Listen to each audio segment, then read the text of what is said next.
The giant mo'o strutted across Hawaii's big island. While the mo'o was powerful in strength and magic, he believed he was the strongest of his siblings and wasn't afraid to prove his ruthlessness by taking whatever he wanted.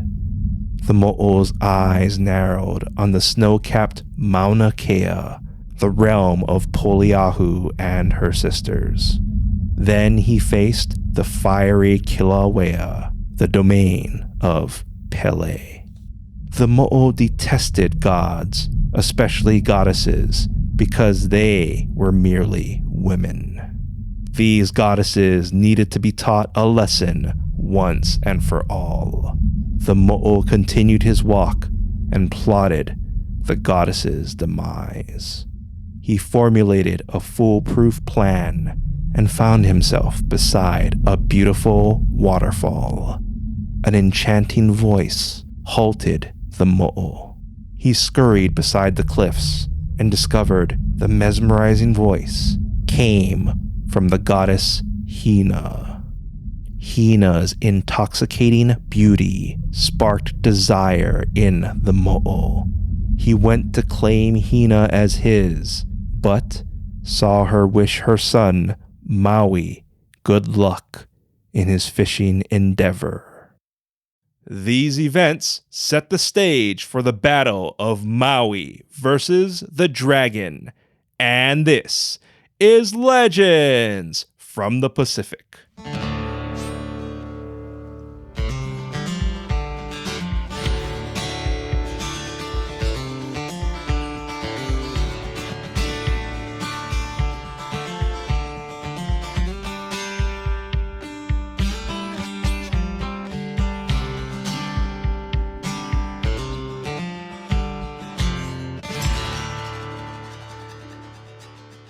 Aloha, and thank you for joining us. This is Legends from the Pacific, episode 54, Maui versus the Dragon. I am Kamuela Kaneshiro, a native Hawaiian, professional writer, speaker, and Comic-Con panelist with extensive film and television experience. I study mythology, I've encountered unusual things, and I'm a geek. You can support us by getting 2 or 3 of your friends to listen to our show. This simple request goes a long way in helping us grow our show. Do you have an unusual or unexplained Pacific experience? Well, send them to me via our website or feedback link in our show notes, so I may share them on future episodes. Also, our Apple Podcast listeners can now enjoy full show notes. And don't forget to follow us today. Some of you may have noticed in our last episode, I suggested you go back and listen to our mo'o episode, even though mo'os were not mentioned. Well, it was to prepare you for this episode, especially our new listeners who've seen this episode's title and might be thinking, what's a mo'o and where's the dragon? So, if you haven't done so already, please go back and listen to our last 3 episodes about Maui, Hawaii's dragons, the mo'os, and Maui versus the Io, so you may have a deeper understanding of our subjects. For the rest of us, there's still some unpacking that needs to be done. Okay, so we're back in Hawaii, which means Hina is Maui's mother. Interestingly enough, this week's episode involves a powerful mo'o known as Kuna, and the eel in last week's episode was named Tuna. So, once again, we see an exchange in letters. This time, it's a K and T.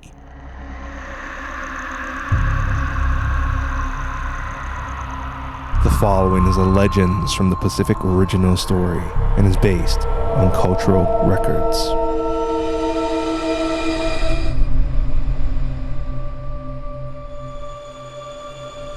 The powerful Mo'okuna watched Maui enter his canoe and leave his mother Hina to go fishing. Hina gathered her things and began crafting the finest kapa cloth in Hawaii. Kuna scurried to Hina, puffed his chest to show his majesty, even though such a lowly goddess would never be worthy of a mo'o like Kuna. Uninterested in starting a relationship, she ignored the mo'o. Kuna was taken aback. How could a meager goddess resist a mo'o like Kuna? Perhaps she wasn't as intelligent as Kuna gave her credit for. Kuna tried getting Hina's attention. However, the goddess remained uninterested.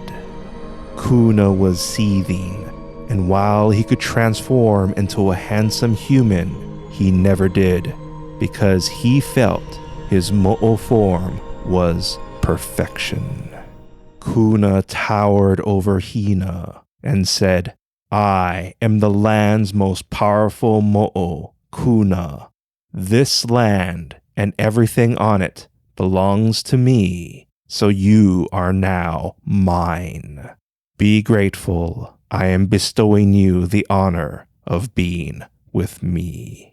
Hina was repulsed. "No, I am not interested. Please leave me alone." The goddess gathered her things and went towards her cave beside the waterfall. Frustration and confusion boiled Kuna's blood until his feelings reduced into pure rage. Kuna used his mighty tail to whack a boulder at Hina. The boulder missed the goddess. She looked back and understood, if Kuna couldn't have her, no one can. Hina was unprepared for battle and raced for her cave. Kuna whacked more boulders at her. A boulder smashed the cliffs beside her, triggering a landslide. Hina leapt for her shelter. Rocks displaced the air around her. Pebbles pelted her back and bottom of her feet. The landslide roared over Hina, then fell behind her. The landslide filled the cave's entrance as the goddess slid and her cave dimmed. Kuna roared his victory over the one who rejected him and decided this will be the day he kills the other goddesses. He faced Mauna Kea. His plan of killing Poliahu and her sisters danced in his mind, but his blood still boiled from Hina's rejection. Facing the smoldering Kilauea, its lava-stricken land with sharp, jagged rocks matched what the mo'o felt coursed through his veins. Kuna grinned. The insignificant goddess of fire is next, for I will kill Pele. Hina got to her feet. Her cave was dark, but she was fine. The goddess sighed and began clearing debris, blocking the entrance. Clattering rocks stopped Kuna's march to Kilauea.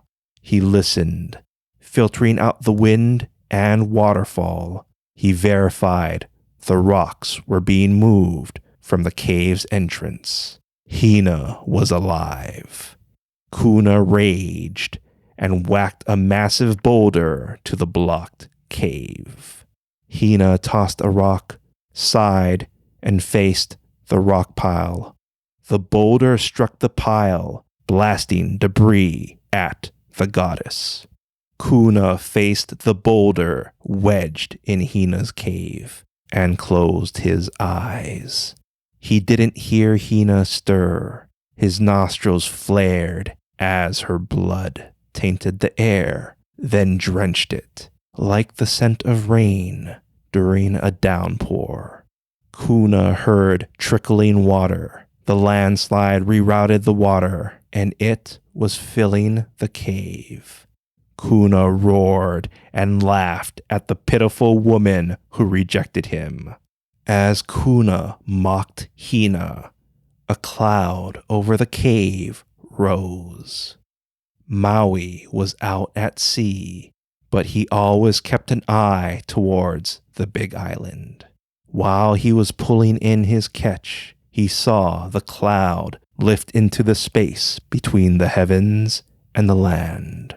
Maui's eyes widened.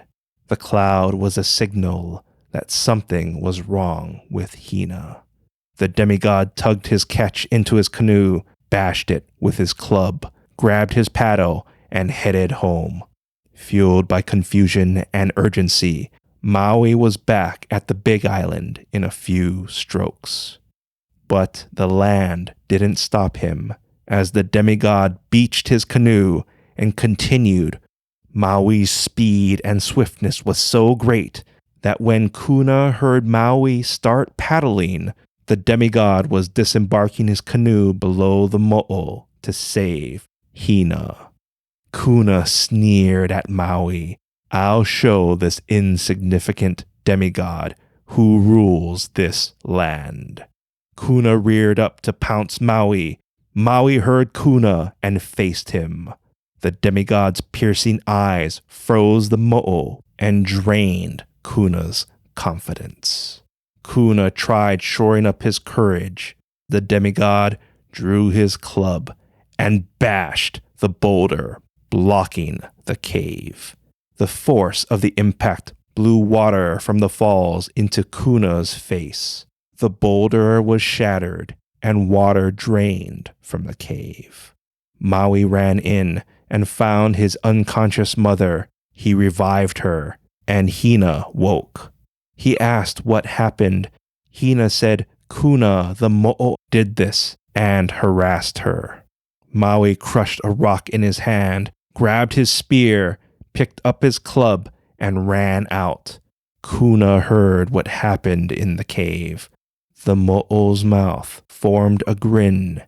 "I will be known for killing Maui, Hina, and Pele in a single day."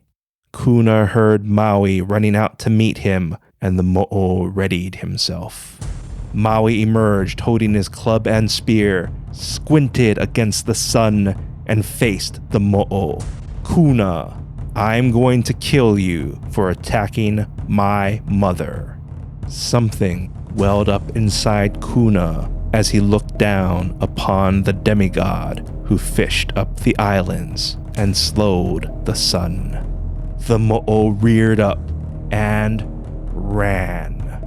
Maui was taken aback by Kuna's fleeing, but chased him.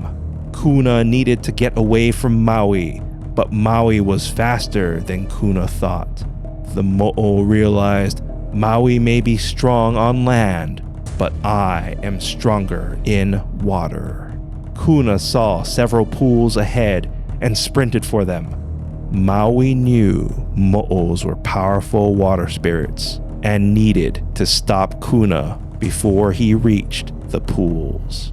Maui attacked Kuna with his spear, but the mo'o dodged Maui's attacks.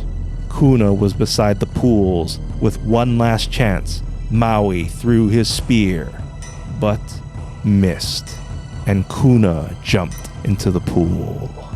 Maui attacked Kuna. However, it was useless, for the mo'o was in his element. Kuna laughed and mocked Maui's feeble attacks. Maui yelled for Kuna to stop being a coward and face him. "Hui, demigod," a woman said. "Having trouble with a mo'o?" Maui faced the woman. Her hair blew in the wind, and fire glinted in her eyes as her lips twisted into a smirk. It was the goddess of fire, Pele.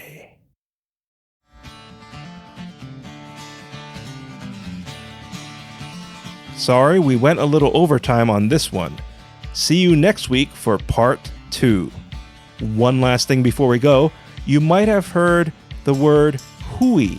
Hui is a Hawaiian word used to get someone's attention, like yo. Once again, hui is a Hawaiian word used to get someone's attention. Thank you once again for listening. Mahalo and a hui ho.